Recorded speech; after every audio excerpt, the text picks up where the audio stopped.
Halo semua, perkenalkan nama saya Said Iqbal Amar. Saya dari Universitas Islam 45 Bekasi. Saya dari Prodi Ilmu Komunikasi. Saya di sini ingin menjelaskan mengenai media massa sebagai media industri. Yang pertama, saya mau memberikan sejarah media massa. Jadi media massa tumbuh pada era 1980.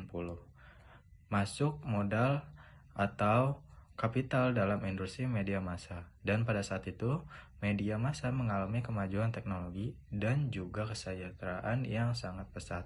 Media secara perlahan memperkenalkan, membentuk dan menanamkan pandangan tertentu kepada khalayak, tidak hanya dalam urusan politik dan ekonomi, tetapi juga menyangkut masalah budaya, kesenian, bahkan ke hal yang lebih ringan seperti gaya hidup, sehingga bidang industri lah pihak yang diuntungkan.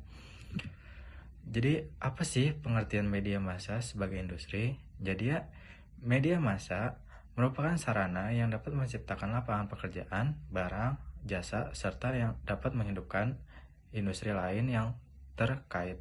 Contohnya seperti iklan, televisi, atau acara hiburan lain seperti show-show, terus seperti radio, itu bisa menjadi media massa sebagai media industri. Nah, selanjutnya ada berita hoax. Nah, sering banget nih kita temuin berita hoax yang dipublikasikan di masyarakat luas dan misinformasi media terhadap publik. Jadi, penyebaran berita palsu semakin mudah melalui media sosial, tetapi terkadang berita ini juga masuk ke media massa. Contohnya, pada saat pemilu, beberapa media menyampaikan berita yang berasal dari sumber yang tidak jelas untuk mempengaruhi opini. Nah, selanjutnya ada juga penurunan kepercayaan publik ketika media dianggap bias atau terlalu condong terhadap pihak-pihak tertentu. Kepercayaan publik terhadap media tersebut akan menurun. Contohnya, sebagai audiens tidak lagi percaya pada media yang mainstream karena dianggap lebih berpihak pada kepentingan tertentu, baik politik maupun bisnis. Jadi selanjutnya ada literasi media. Jadi audiens seringkali tidak memahami cara menganalisis dan memverifikasi informasi sehingga rentan terhadap manipulasi informasi.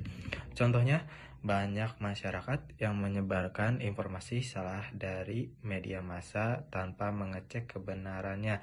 Jadi, di saat kita menganalisis, kita wajib untuk cross-check kembali agar tidak adanya misinformasi. Selanjutnya ada kompetisi dengan media baru. Jadi media tradisional seperti surat kabar, televisi harus bersaing dengan media digital dan platform sosial media yang menawarkan konten yang lebih instan. Contohnya, banyak surat kabar cetak yang gulung tikar karena pembaca lebih memilih media digital dan platform sosial media yang menawarkan lebih cepat akses seperti konten melalui media smartphone seperti konten di TikTok, Instagram, Twitter, ya. Jadi mungkin seperti itu.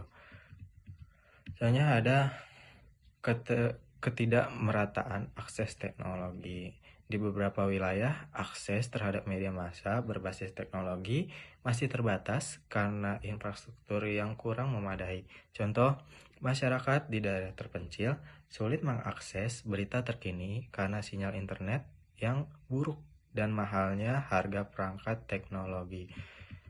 Mungkin itu saja hambatan dan contoh kasus yang sudah saya berikan. Semoga video ini bermanfaat untuk teman-teman semua dan masyarakat luas di sana agar tidak terjadinya miskomunikasi, berita hoax, dan menjadikan media massa sebagai media yang industri. Mungkin akhir dengan salam. Wassalamualaikum warahmatullahi wabarakatuh. See you in the next time.